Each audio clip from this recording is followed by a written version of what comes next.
What is a renovation without a shiplap wall, right? Today I'm going to be showing you how to do a simple shiplap wall using limited tools. We'll go through the list and I'll show you step by step how to do it. Here in our main master bathroom, we've just done an addition and we're going to do shiplap wall behind the vanity.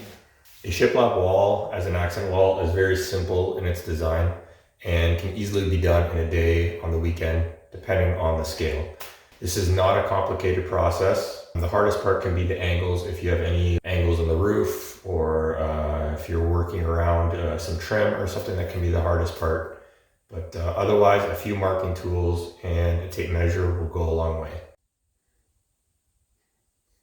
Before you get started, you want to decide on the pattern that you want to do. If you want to keep the seams all in the same area, or if you want to, whatever size board you finish off with the end is the board that you take to start. It can be same as flooring. I mean, here the seams aren't, it's all visual. There's no strength in it. So we're just brad nailing it to the wall, to the stud specifically. So we're going to do a measurement and then we'll figure that stuff out. So after doing the calculation on how many rows we'll be able to get in here, we end up with just over 18 with a 1-inch sliver up top. And I want to avoid that. So this is the 4-inch trim we're going to be going with. And if I rip this down about an inch or so, this seam would end up here, Joe wouldn't like. So what I'm going to end up doing to start, I'm going to bring this up about 1.5 inches. That way this still has a good backer to get nailed to for the trim. And up top we'll gain, that inch will be pushed away and then we'll end up with a full board. I'll probably just have to rip it slightly to get it to the proper width. But otherwise that'll look much nicer up top. Now that we've got our plan figured out, before we can get to nailing, we've got to find out all the studs. So what you'll need is a stud finder and a level. The longer one is nicer, that we can get your line scribed the whole way across, and a pen. So we'll go through, do all this prep, and then we'll be good to start.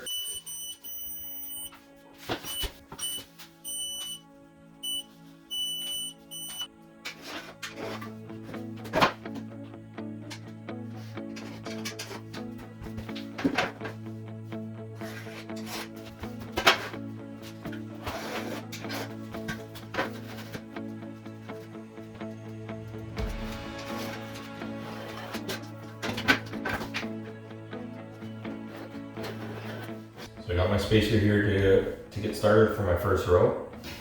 I use that, nail it on one end, get it level across, get it level, nail the other side, and then get nailed in the middle. We'll be using 2-inch brad nails. This is enough for the nail to get through the shiplap, 1/2-inch drywall, and into the stud.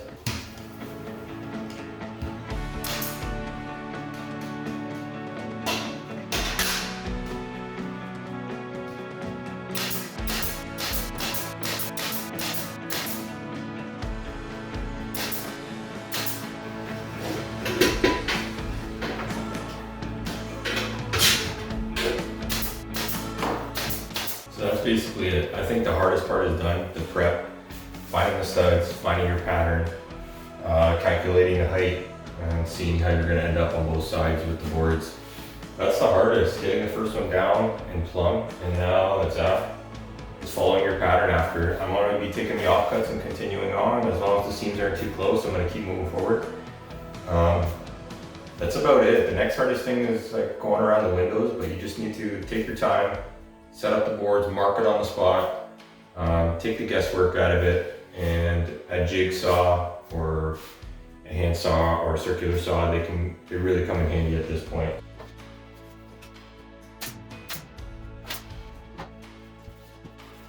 I do want to mention that I am face nailing the shiplap boards. Afterwards I had given it some thought and I probably could have gotten away with just tongue nailing, which would be nailing the tongue at the top of the shiplap panel. This requires less work afterwards. You don't have to go back and putty the holes and nail it. Unless if you want that look, that's fine. But we wanted to cover that up. So I ended up creating more work for myself, as I usually do. I face nailed it all. I puttied the holes after, and then we ran some paint over top. Even though these were pre-painted, that is what we had to do to get it looking perfect. we need it to the window, just hold a piece underneath or wherever. Convenient if it's not a window. Mark it on its side so you put it in place.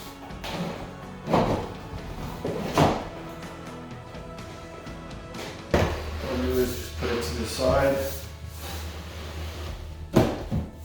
Mark it where you need to cut it, the depth. Then I'll grab a speed square, get this mark, transfer it to this section, and cut it out with the jigsaw.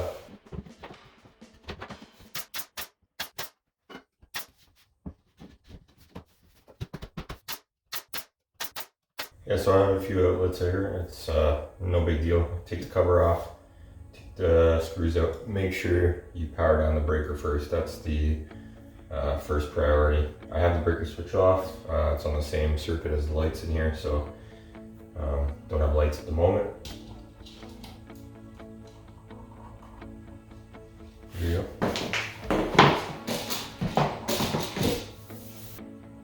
Mark the outlet depth or width.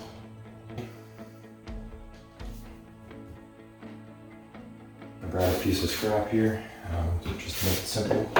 Set it on here, mark the low point, and then I'm going to transfer that to the board.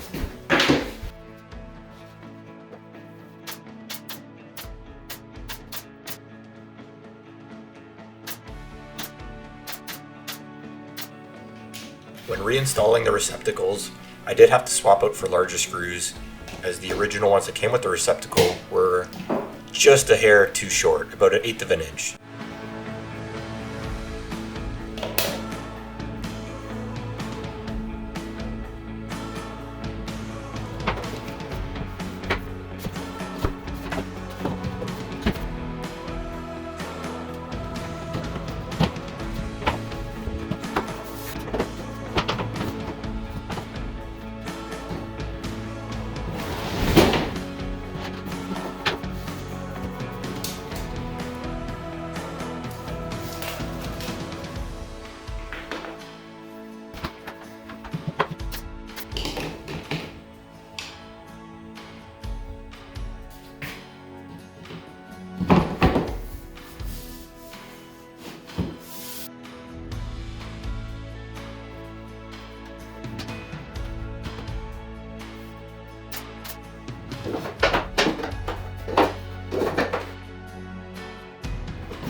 So no wall is straight, so between the shiplap boards at the edges there would be some lippage, so I just sanded that down just to break it down slightly with some 220, and then I continued to fill all the holes with some wood putty. Now again, this could have all been avoided if I would have just tongue nailed the boards. I did not capture any video of painting, but we all know how painting goes. And then to finish it off, some trim caulking, and just went around the whole perimeter, around the windows, where the shiplap meets the walls and the drywall, just to close up any gaps and make it look perfect. I hope this video helps you in any way in tackling your own shiplap wall project. If you have any questions or comments, please feel free to leave them down below. Until next time, go build something in the shop.